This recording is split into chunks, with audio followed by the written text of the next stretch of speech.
Ladies and gentlemen, seekers of truth and knowledge, welcome to an experience that will take you on a captivating journey beyond our world. Today we have a special treat for you as we sit down with the renowned Andromedan contactee, Alex Collier. Prepare yourself for a rapid-fire question and answer session that delves into the depths of cosmic wisdom and unveils the mysteries of the universe. As always, please remember to like this video and share it with your friends and family. That way, it gets seen by more truth seekers. Also, remember Alex hosts a live webinar 3 times a month on a Friday at 2 p.m. Eastern Time, so be sure to visit the link in the description for more information. But for now, here are today's rapid-fire questions and answers.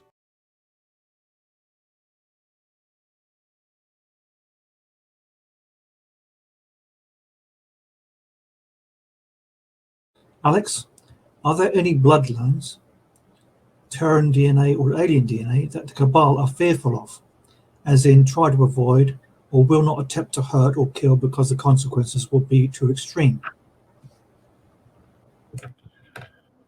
No, I'm not aware. There are bloodlines. Yeah, there are definitely some bloodlines. There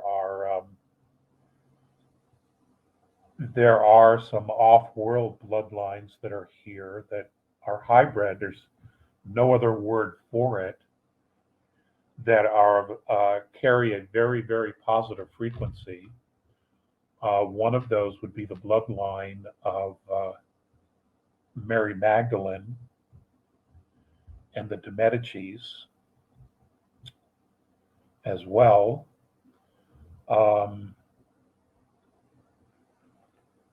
But as far as a bloodline that they would not want to take out because of the consequences, no. They were the Cabal. They were after absolute control. And they would find someone to do the dirty work for them. Probably not tell them what the consequences would be, but they wouldn't care because, they didn't value any life other than their own. So, no, I mean, they're all about seek and destroy anything that gets in their way, which is why they need to be removed from the equation. Literally removed from the equation.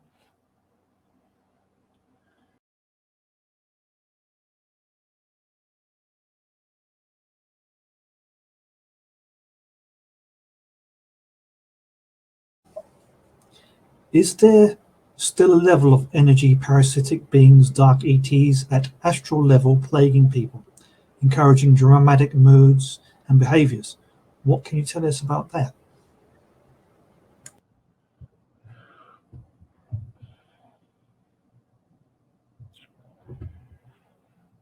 There are, and I'm going to just label it this way. There are demonic energies and ghosts that still share this space with us on an energetic level. Yes, the planet's frequency is rising. Our frequency is rising. But we're still in that lower fourth dimensional plane where a lot of these energies exist. And we will be passing through it, but we're not through it yet. So yes, there are energies that are like that, which is why you have to protect your energy field. And especially those beings that would drain your energy. Now, there are living people that will do that. But there are also those non-physical entities that will do that as well. And, which is why I and others have talked about not only ghosts, the thing about ghosts is they can be harmful, but at the same time, they may not be harmful but they still have to attach physically to you or your family members in order to survive in the space. They don't generate their own energy. They have to siphon it off, which is why I have talked about Marianne Wiskowski, the Ghost Whisperer, and Peter Michaels, and others that do this type of work, because we do share this space with non-physical entities. Now, when you talk about the demonic stuff, that's a whole nother realm. And, that's why you have exorcists and exorcisms and things of that nature, because you do have this realm of beings who, they're just not us. And they're just,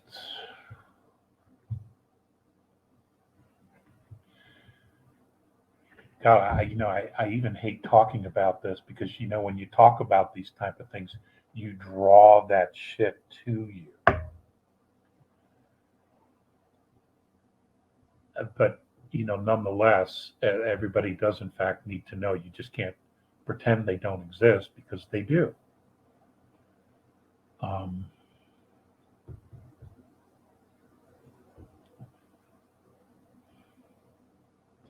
Yes, the answer is they're still here.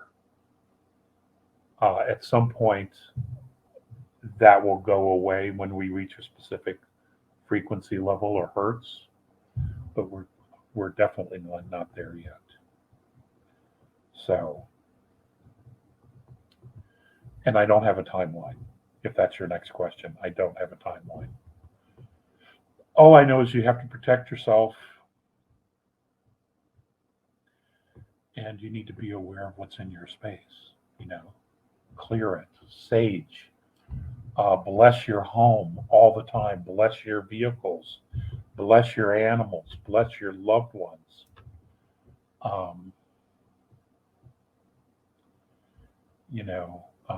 Bless your neighborhoods. The blessing works because it's intent. You're creating and stating an intent. That's energy. That's a field of frequency. And there's great power in that when you do it with intention. So don't underestimate that in any way, because it works. It also keeps you in the present. It keeps you mindful of your space all the time. We're at a place where we can't take anything for granted. We really can't, because everything's changing and shifting. And that's why it's always really important to be mindful of what it is that you want.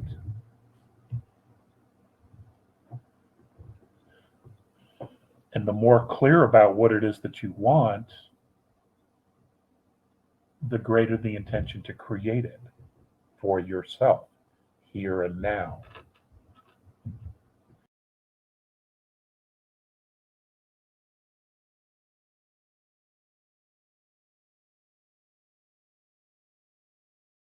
Alex, in our astral bodies at night, are we mentored on the ships? Many people are being mentored on the ships. I can't say for sure all, but many are. Others are going into fourth, others are going into fifth. I've even talked to someone who says they're going into sixth or seventh and being mentored, and I would have no reason to discount that. It all depends on the soul. We know through the Blue Brain Project that there are people here that have multi-dimensional structures going up to the 11th density. That's powerful medicine here that they bring from those frequencies down here. Very powerful medicine. Spiritual presence, or as the Native Americans would say, medicine. Um,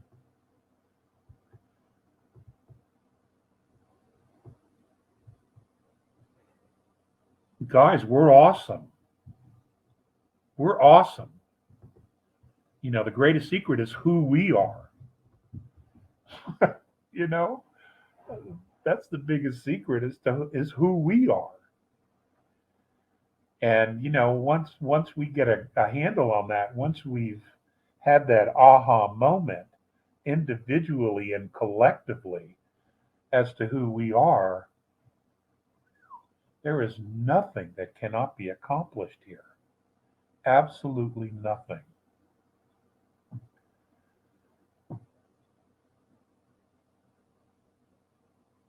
So yes, many people are being mentored on ships. I hear about it all the time. Um, I myself have had those experiences and continue to. Um,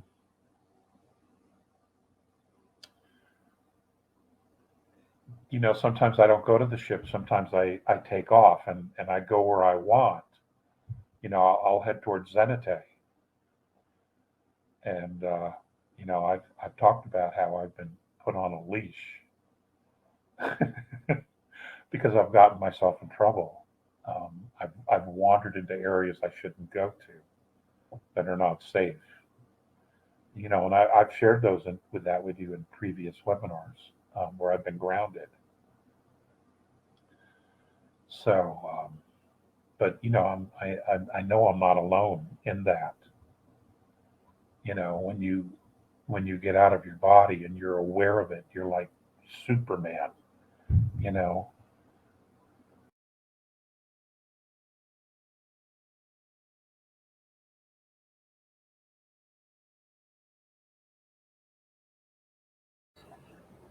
I remember you saying that the Andromedans listen to music made up from the sound and vibration of planets. Do you have any samples of that you could play for us where we could go um, once we go, or unless it interferes with copyrights? Now, I remember someone did do some tones. They actually recorded the sound of planets. I can't remember who the guy was. Do you remember the guy? no. Um, I would have no way of recording that type of information. They would have to make it themselves and put it on a recording type of device or that I could play here. They would have to produce something like that. Now, understand that they're fifth dimensional. So the information, the frequencies that they are recording are fifth dimensional. Now, it's possible they can do fourth. Um, but they would have to produce that. We don't have the technology to produce that kind of harmonics in fifth density. I mean, we're third density. So they would have to produce that onto a a delivery system that we could play here. Okay? Even fourth dimensional would be a a feat for us at this particular point. Maybe Space Force has that capability. I don't know.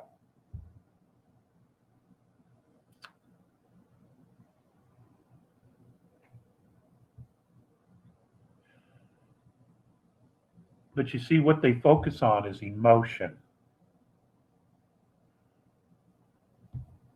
which is why they're intrigued with our music.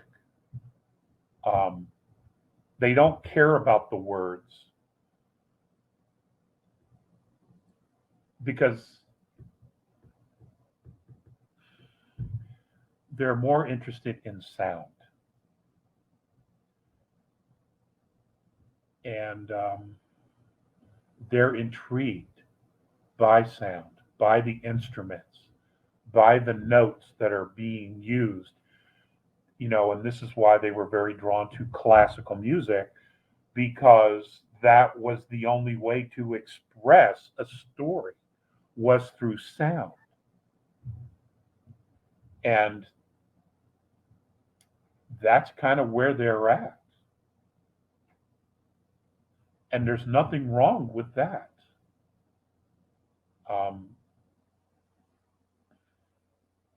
I wouldn't even know how to describe their music to you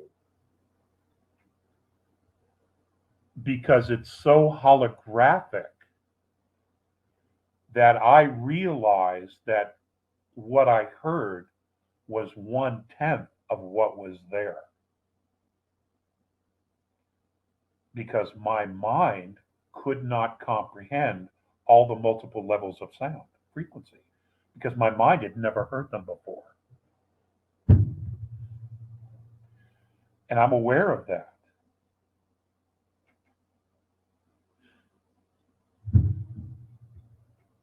So there's no way I could, in expressing it, do it any justice whatsoever, because 9/10 of it I didn't even hear.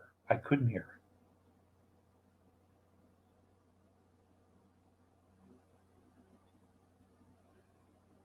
Which is why I have been petitioning them to talk to everyone, or to take you guys for a ride.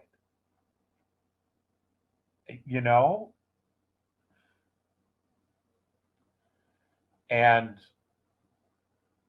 maybe that's all part of the conditioning, where people in their sleep, their astral bodies are traveling to the ships, and you're being exposed to that, so that when the physical aspect of that occurs, y'all don't freak out.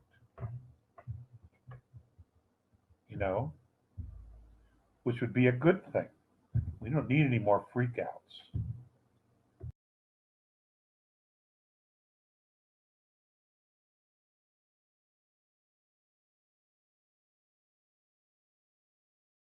Is it true that the soul of a baby does not enter the baby until it's time for the birth? And if this is the case, do women have a portal in their womb to allow this? Woo! Well, a woman's womb is a portal. No doubt about it. Every living thing on this planet has come from a mother. The feminine principle, the goddess. Okay?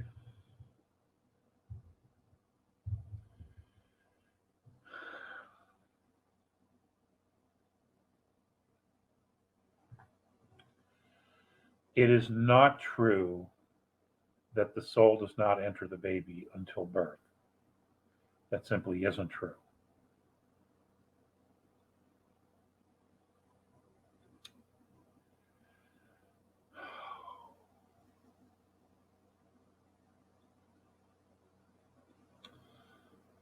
The soul, this is what I've been told, that the soul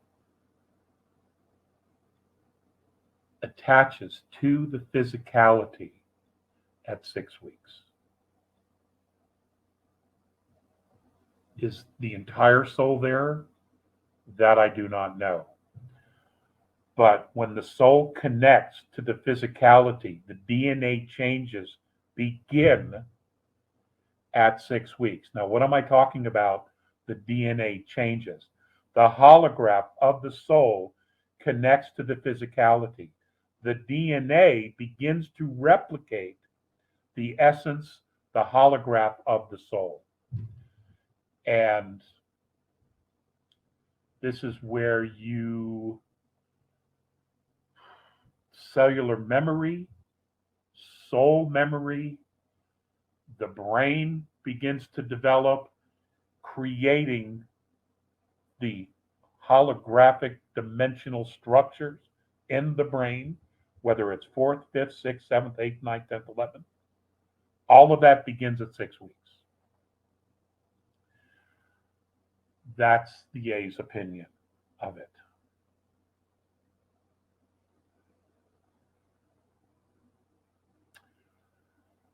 That's all I know. And that is not something I even want to get into because, that's a shitstorm. That's a shitstorm with a lot of people.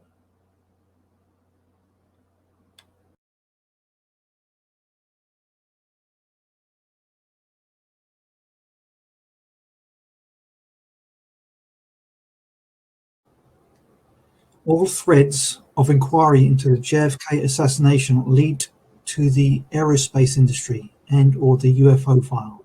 Did JFK simply discover this information upon attaining the presidency, or did he have guidance, possibly from off-world?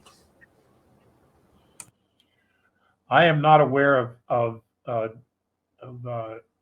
Jack Kennedy having direct contact. I do know that he was given a great deal of information by Eisenhower and others.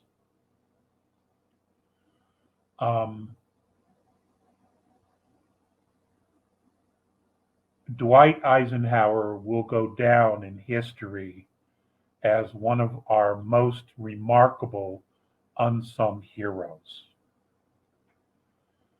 And a great deal has been done to try to tarnish his presidency and the things that he tried to do to protect humanity.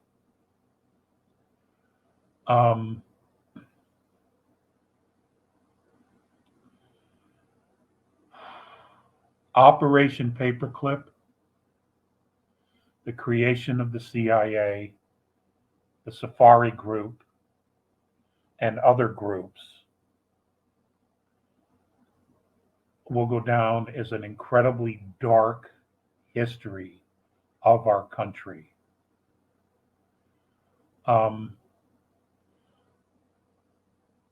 The creation of the Federal Reserve System, dark, dark, dark.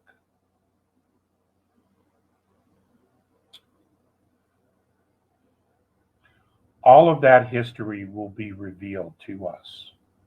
It's either going to be done by us or that information is going to be shared with us from off-worlders. But we're going to know. We're going to know.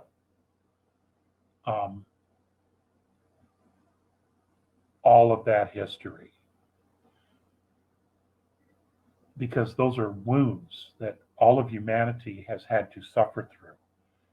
And there is an obligation to make sure humanity knows where those wounds came from and what was the true intent in creating those wounds in humanity.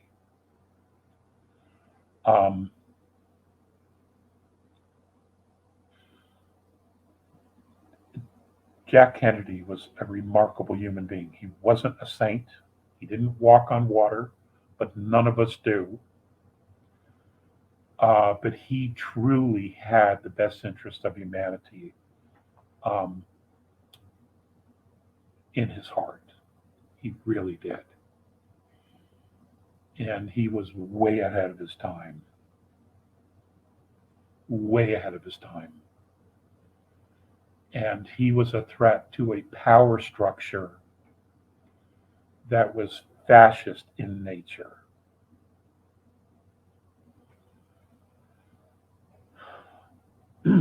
That's why it's so important to really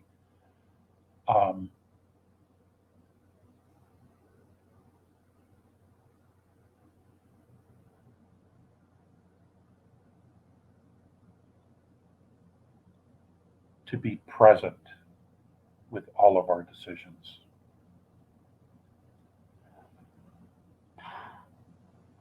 It's complicated, folks. You know, we want it all to be, you know, we all want it to be simple, but it's just not. It's,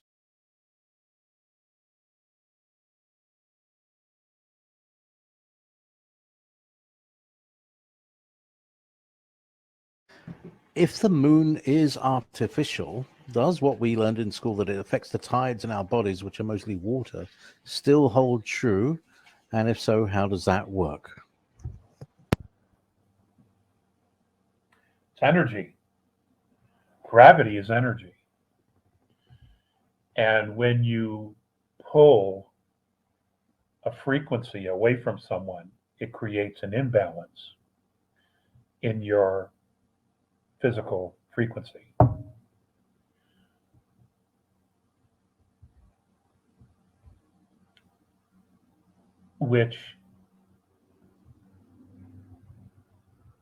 And it doesn't affect everybody this way, but a fair portion of people will. It does affect. It completely throws their energy field out of balance, which is why on full moons, and I think any police officer will tell you, people lose it a little bit. Crime goes up, violent crime, things of that nature. So,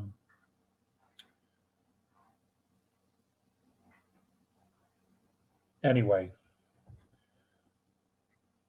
now along that question regarding the moon, for those of you who do tarot and all of that, astrology, you know, when we get to fourth density, none of that's going to work. You know, none of that will be relevant at all whatsoever to those of you who are of that belief system. Because it's a whole new game on fourth. It's not like this here at all.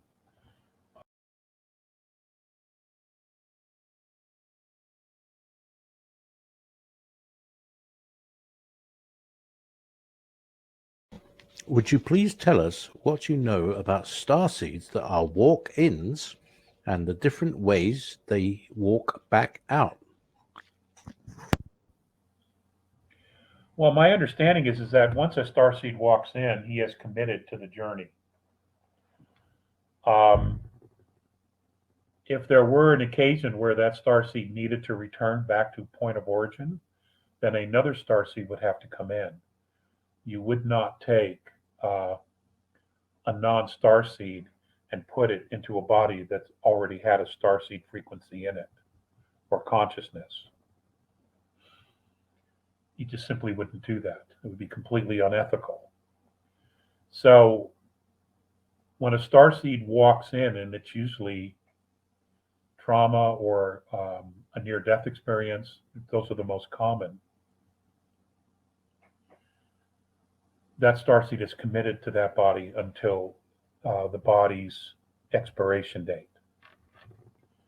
If that soul has to leave for whatever reason, then another starseed would have to volunteer to walk in and finish that body's path or journey until its expiration date. So that's what I know. There you have it, fellow truth seekers.